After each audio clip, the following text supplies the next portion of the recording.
श्री स्वामी समर्थ सर्वांना. तर आजचा दिवस ना खरंच खूप धावपळीचा होता. सकाळी नाश्त्यामध्ये छान अशा गोड शेवया बनवल्या आणि त्याच्यामध्ये छान असा टाकला कंदी पेढा, जो आम्ही गावावरून येताना घेऊन आलो होतो. एकदम अप्रतिम चव झाली होती त्याची. तर हा ब्रेकफास्ट केला. त्याच्यानंतर लेकीला सोडायला गेले स्कूलमध्ये. येता येता हे घेऊन यायचे होते मला गिफ्ट्स, जे गिफ्ट्स हवे होते मला. तर ते एका दुकानवाल्यानं सांगितलं होतं की मला एवढी क्वांटिटी हवी आहे, ते आणून ठेवा. त्यांनी ते आणून ठेवले होते. मग ते आणायचे होते, ते घेऊन आले. रॅपिंग पेपर आणला आणि थोडे गिफ्ट रॅप करायचे होते. खरं भरपूर होते ते आणि तेवढा वेळ नव्हता माझ्याकडे रॅप करायला. लेकीने थोडी मदत केली. तिची एक्साइटमेंट तुम्ही बघू शकता. हा कलर तो कलर तो तिचं कंटिन्यूस चालू होतं. मग दोघींनी मिळून थोडेसे गिफ्ट रॅप केले. रॅपिंग कसं वाटतं आहे नक्की सांगाल. बघा, असं छान असं काहीतरी क्रिएटिव्ह करण्याचा प्रयत्न केला आम्ही आणि थोडेसेच रॅप करून झाले, खूप सारे नाही झाले.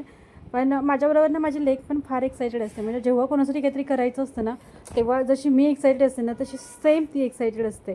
म्हणजे स्वभावातच आहे तिच्या आणि माझ्या मला वाटतं दोघींचा स्वभावच सेम झाला आहे.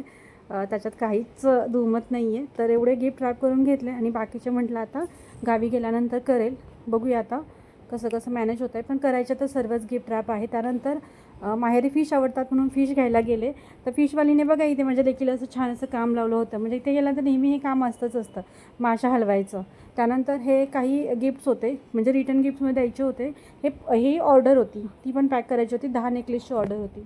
त्याच्यानंतर मग निघालो काकांच्या घरी जायला. लेकीला बसजवळ सोडलं आणि काकांच्या घरी गेलो. तर काकांच्या घरी आज कशासाठी गेले होते, माझ्या आजोबांचीच म्हणजे बाबांची पुण्यतिथी होती 19वी आणि त्यांच्या पाया पडण्यासाठी आणि त्यांचा आशीर्वाद घेण्यासाठी, त्यांना नैवेद्य करण्यासाठी मी काकांच्या घरी गेलो होतो. तर म्हणजे माझे आई बाबा जेव्हा होते तेव्हा पण, आणि आत्ता खरं नाही आहेत ते, देवानी त्यांच्याकडे बोलवलं त्यांना. आत्ता पण त्यांची जी जागा आहे ना, ती आमच्या ह्या म्हणजे मनामध्ये ना, मनाच्या एका कोपऱ्यामध्ये आहे तशीच आहे. आम्ही खरंच खूप नशीबवान आहे की असे आजी आजोबा आम्हाला भेटले. त्याच्यानंतर काकींनी छान असा नैवेद्य बनवला होता, त्याचं जेवण केलं आणि घरी आले, कारण घरी खूप कामं होती. चला भेटूया, बाय.